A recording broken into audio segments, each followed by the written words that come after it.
Zdravo svima, dobrodošli u novi video Male brze kuhinjice. Danas ne pripremam za vas nikakav recept za ručak, niti dezert, niti doručak.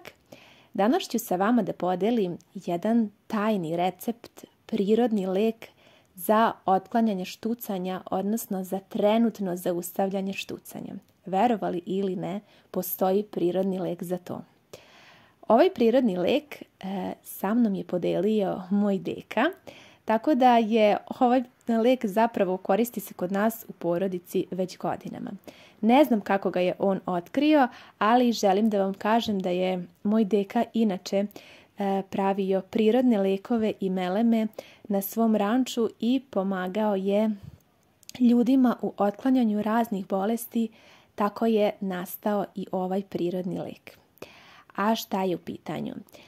Potrebno je da pripremite malo šećera i malo sirćeta.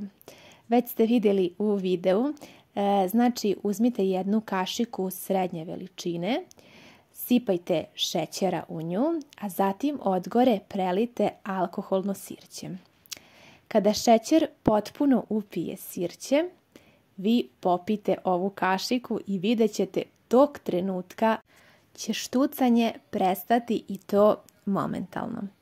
Tako da sljedeći put kada budete imali problem sa štucanjem, sigurno ćete se setiti ovog videa i ovog prirodnog leka.